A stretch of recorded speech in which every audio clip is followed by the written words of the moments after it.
seni grafis di sini artinya adalah yang sesuai dengan pendidikan akademik, bahwa grafis itu yang murni adalah semua di print. Nah, saya menampilkan karya yang di luar dari itu, bahwa saya melihat karya Eropa juga tidak murni di print. Di Jepang juga di print tapi pewarnaannya dari belakang. Nah, akademi kita kok masih memakai beberapa tahun yang lalu, sementara di Eropa dan Jepang itu sudah memakai yang baru yang saya terapkan, dan saya belum pernah melihat karya Jepang sebelumnya, dan saya sudah membuat. Tapi apa kemudian yang terjadi 10 tahun setelah itu, Kompas mengadakan pameran grafis, eksplorasi seni grafis yang semua itu adalah sama seperti itu yang saya buat. Tapi apa yang terjadi, saya tidak pernah disebut-sebut, saya tidak pernah, saya bukan untuk ingin tahu, tapi kok kayaknya seni rupa kita kok yang mengarahkan ini kok bukan pelaku seninya, tapi kok justru orang-orang yang ada dari perguruan tinggi seni rupa yang tahu konsep atau apa, kok cenderung kayak jadi penjahat.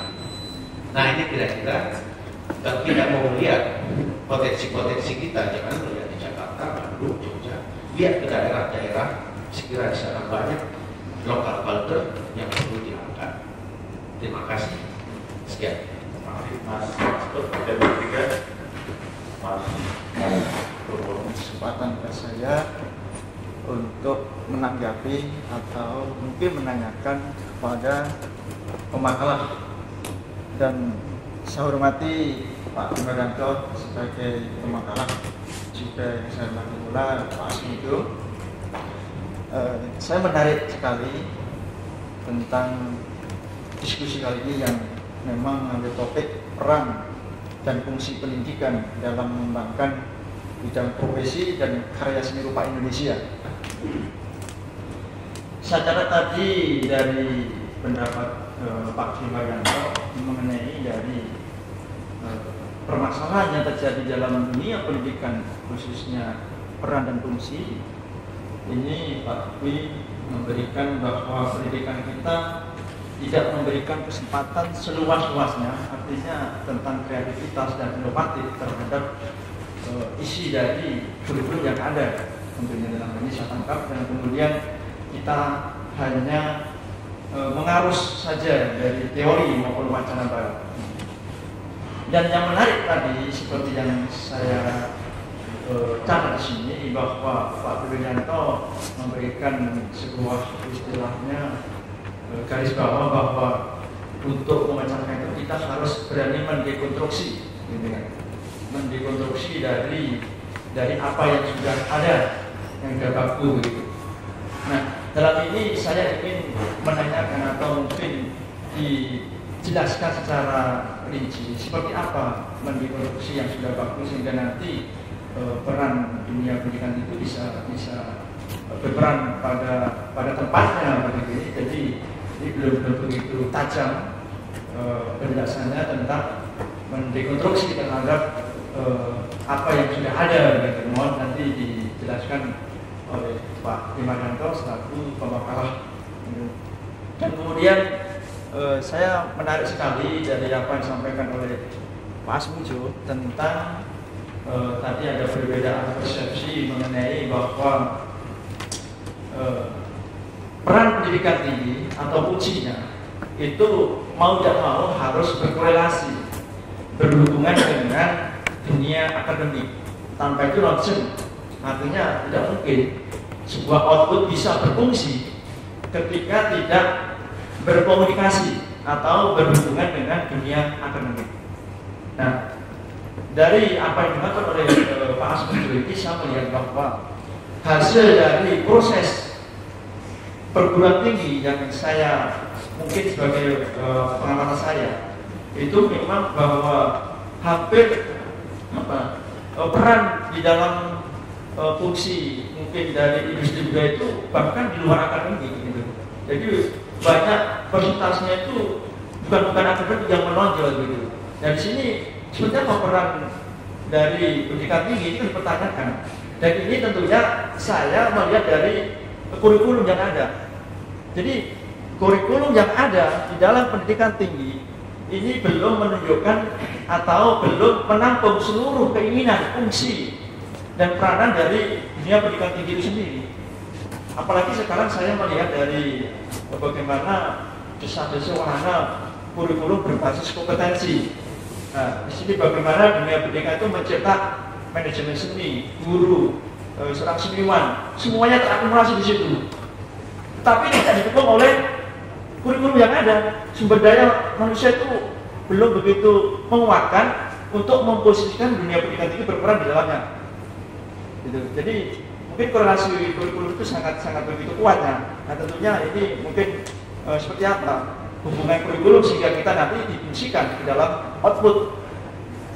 Gitu. Jadi ini gambaran saya dari apa yang saya tangkap gitu. Itu. Wassalamualaikum warahmatullahi wabarakatuh.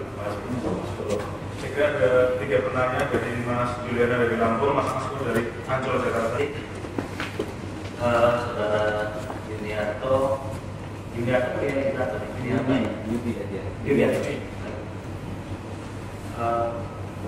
apakah kita bisa membentuk satu generasi baru? Harus bisa. Jadi begini,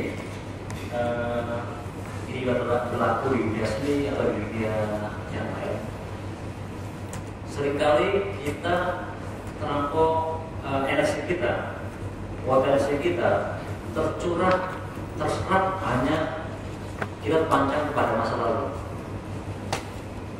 Atau sebaliknya, kita ini banyak sekali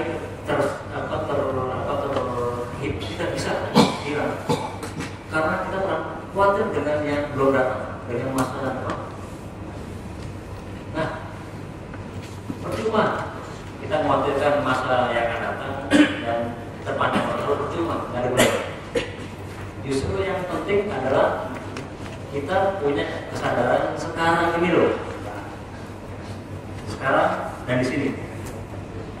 Jadi begini, kalau kita membuat karya seni atau membuat satu mazhab atau pemikiran, kalau kita terpancang pada masa lalu, dalam arti terpancang pada wacana-wacana atau lokal wisdom yang sudah baku, ini nggak ada gunanya.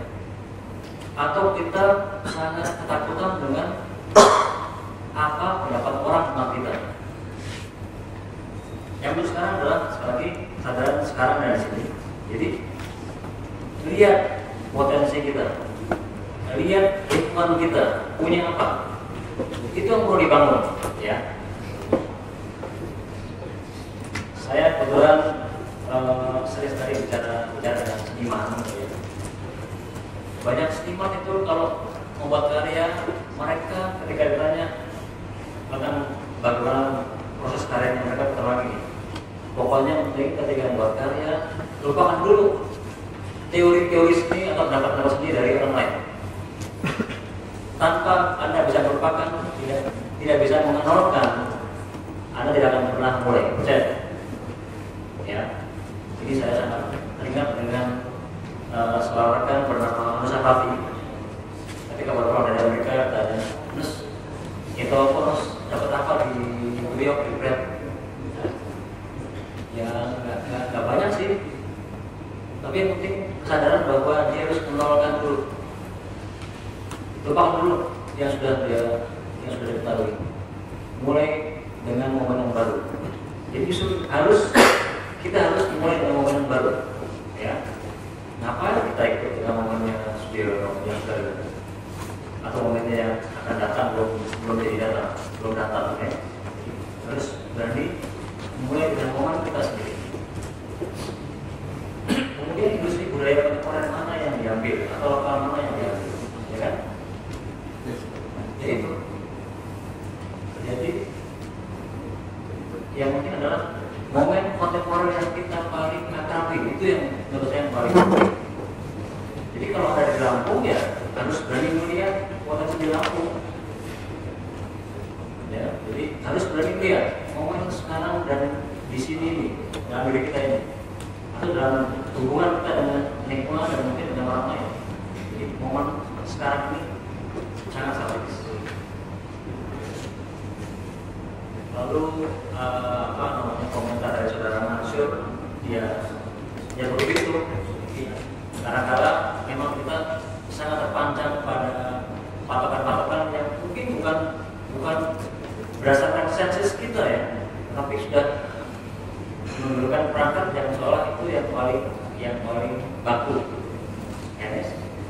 Seperti orang memandikan bayi di ember dengan air hangat, buang semuanya hanya bayinya dibuang. Ya. Karena kita gitu ya. Sudah tahu. Jadi apa yang harus dekonstruksi dan apa? Seperti apa dekonstruksi itu? Begini. Apakah itu dunia akademik atau dunia lain? Tapi seringkali dunia akademik ya. Kita seringkali masih hidup di dalam istilah-istilah, di dalam wacana-wacana yang diciptakan mungkin di masa kolonial, di masa lalu, yang sebenarnya sudah tidak ada lagi. Banyak sekali, ya. Contoh misalnya, tadi saya katakan istilah apa stigma morbidity itu kan dipakai oleh sejauh dulu ketika wacana apa kolonialisme masih kuat sekali.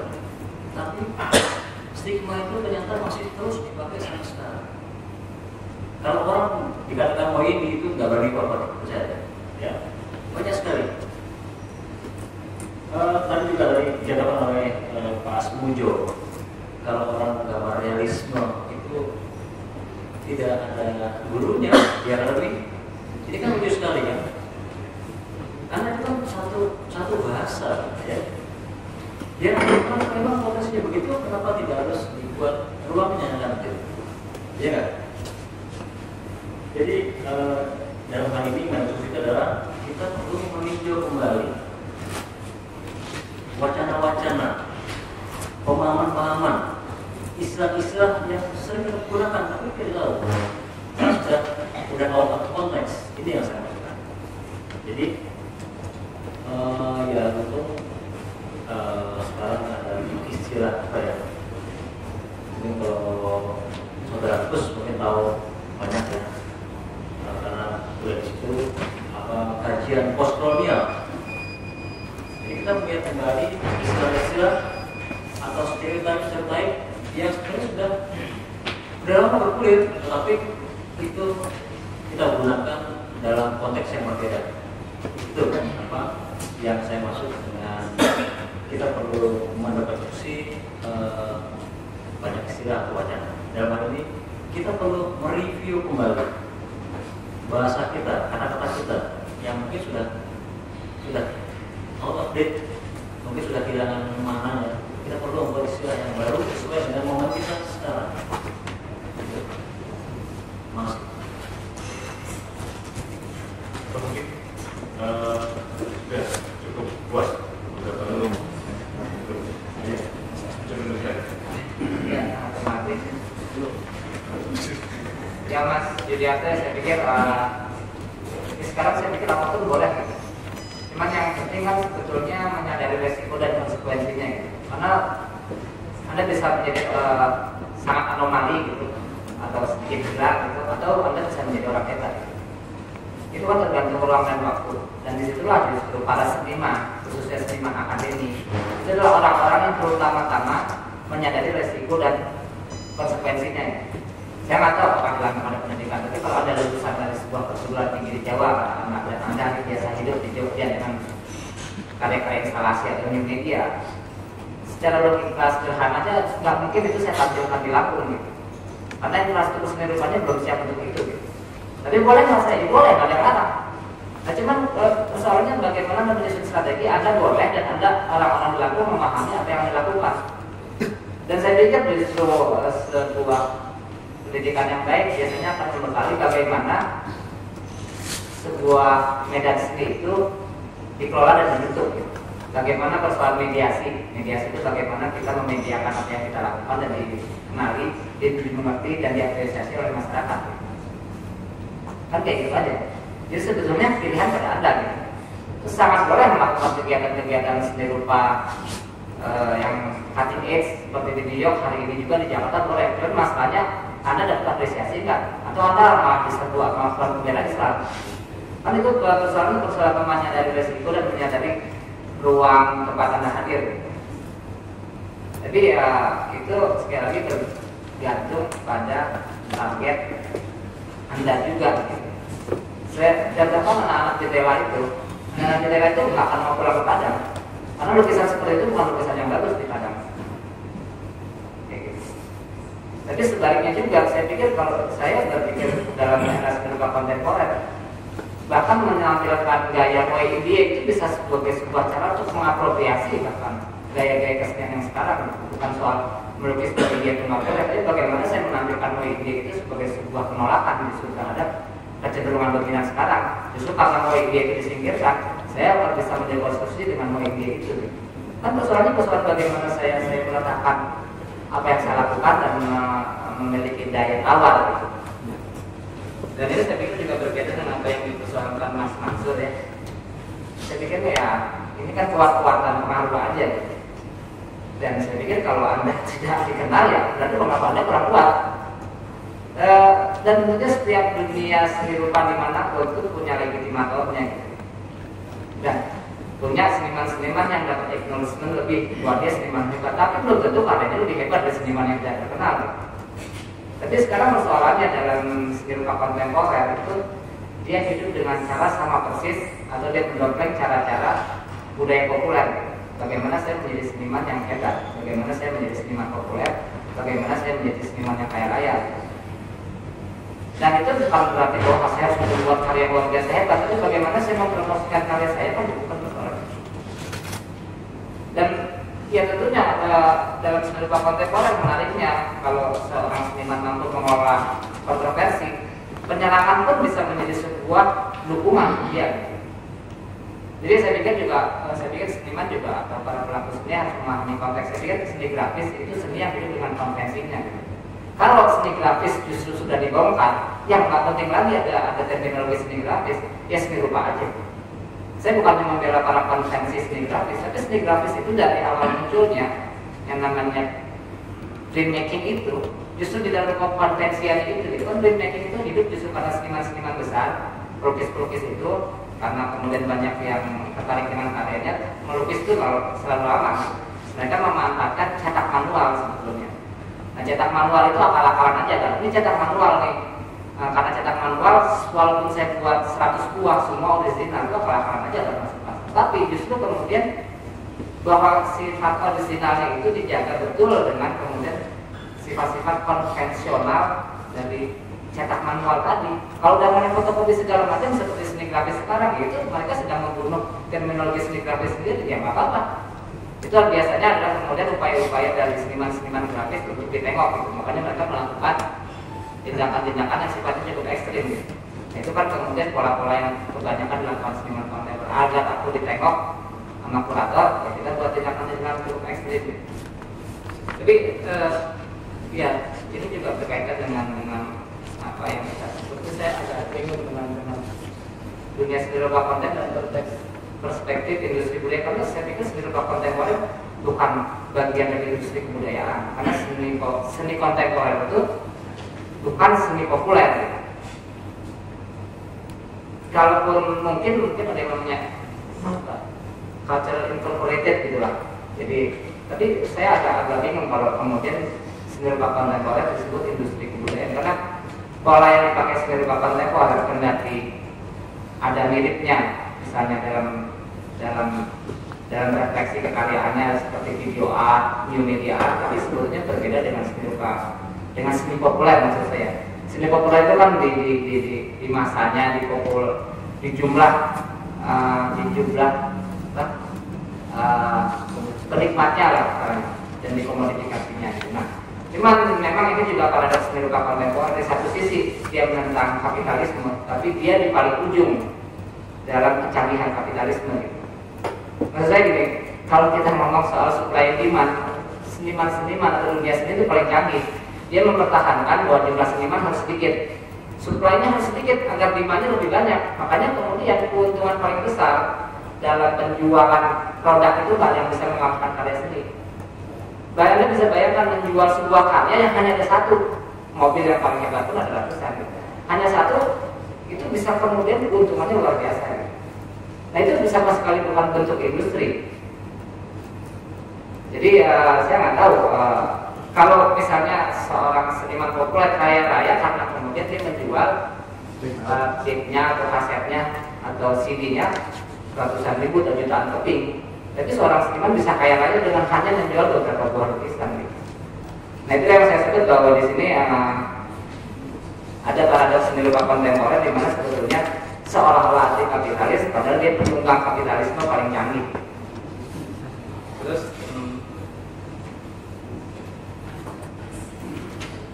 Mas Purwonya ya saya pikir canggih satu, seorang pengajar seni rupa di studio seni lukis, dia harus menjadi seorang profesional, artinya dia menjadi spesialis dan menjadi pelukis yang terkenal. Tanpa itu murid-murid Anda ada yang confident itu ngajarin apa mas saya, kamu aja nggak bisa terkenal, misalnya kayak gimana, atau Anda nggak bisa kaya, gitu, misalnya.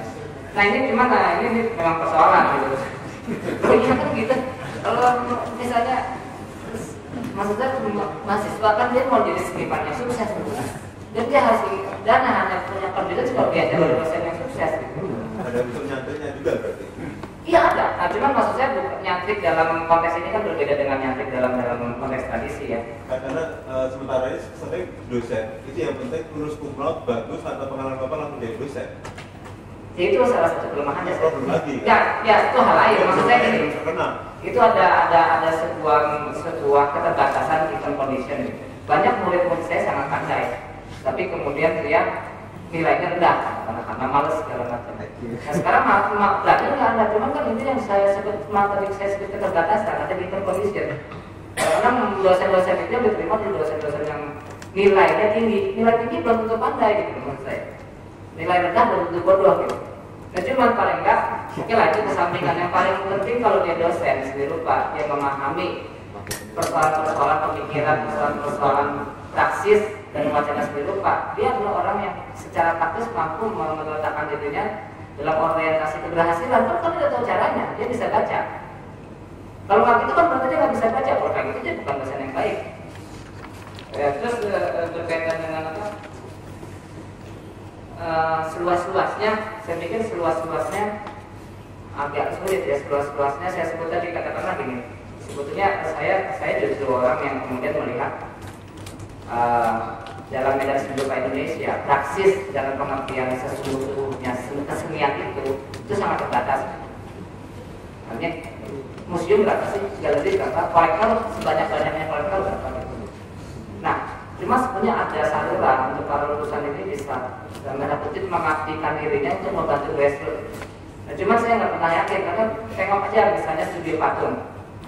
Studio patung itu lulusan patung yang bisa mengejar logam kuningan itu hanya berapa litir. Namanya studio patung. Mereka bisa nggak membuat patina pewarnaan logam? Saya nggak yakin. Nah, kenapa misalnya ini nggak menjadi hal yang kemudian ini kan ini gampang, ini bukan perusahaan pemikiran tapi perusahaan fasilitas gitu. Misalnya ada kondrik, pengecaran logam, kuningan, pengecaran stainless, pewarnaan logam, patinaing, oxidizing aluminium misalnya, atau kemudian ya teknik-teknik logam, teknik-teknik pengecoran, teknik-teknik untuk kemudian menguasai bahan-bahan sintetik misalnya, kan itu sangat minim diajarkan. Tapi itu hal lain yang maksud saya kemarin tadi saya kemukakan di awal juga sebetulnya ada aspek-aspek yang kemudian satu aspek bagaimana seni rupa sebagai refleksi persoalan budaya dalam konteks masyarakat modern, artinya bagaimana kontribusi karya yang merupakan refleksi pemikiran sang seniman itu diapresiasi gitu, dan menumbuhkan kesadaran masyarakat terhadap persoalan budayanya. Itu kan yang sebetulnya menyebabkan seni rupa kita bicarakan gitu. Seni rupa itu dituliskan, seni rupa itu dipamerkan. Itu kan sebetulnya bukan sekedar melihatnya. Kalau kita ngomong kan, kalau kita cuma sekedar melihat kita nggak usah ketemu, nggak usah baca tulisan, ya lihat aja karya. Cuman kalau kita membicarakan karya, kita ingin mengekstend bahwa karya itu punya fungsi lebih, yaitu fungsi kritikal gitu. Fungsi di mana kita dalam menciptakan karya dan melihat karya tersebut sampai pada sebuah kesadaran ada persoalan dengan budaya kita gitu. Sampai pada sebuah kesadaran, mari kita selesaikan persoalan itu gitu. Menjadi orang-orang yang lebih bertanggung jawab, orang-orang yang katakanlah lebih toleran gitu. Lebih toleran bahwa dalam masyarakat modern ini kan individu yang penting gitu. Jadi saya selalu membedakan antara kemudian tradisi dengan kesenian dalam masyarakat modern itu adalah kesadaran individu gitu. Terserah Anda menjadi apa gitu. Anda menjadi seniman yang sukses, atau seniman yang kemudian mau menjadi martir gitu. Atau ya, banyak kan seniman menjadi martir gitu. Seniman yang kemudian melakukan kegiatan seni engagement dengan masyarakat. Kan banyak seniman dia nggak mencari kekayaan tapi ingin menyadarkan masyarakat. Itu terserah Anda. Terima kasih. Oke, saya Pak. Kita juga bisa lebih beragam pertanyaan perlu tadi. Baik, mengenai kurikulum ya. Saya kebetulan sekarang membina S2 isi gitu. Memang biar gimana pun juga itu setiap kali kurikulum memang harus dilihat apa relevansinya. Tidak bisa kita hanya berpegangan pada apa yang dirumuskan oleh Diknas ya. Karena kalau kita mau bicara gamblang, banyak sekali materi ajar yang tidak relevan. Misalnya saya pernah menjawab sebuah program grafik desain diploma. 1 semester itu ada 9 mata kuliah. Itu ada mata kuliah psikologi, ada mata.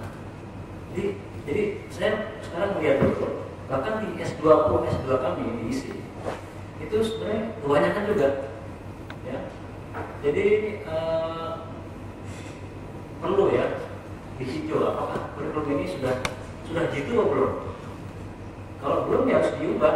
Seperti ini misalnya, jurusan atau minat studi seni grafis, ya, itu bisa dikatakan dari 20 orang setiap angkatan itu kalau bisa 2 orang aja atau 1 orang yang bisa menentukan karir grafis setelah dilulus itu sudah bagus.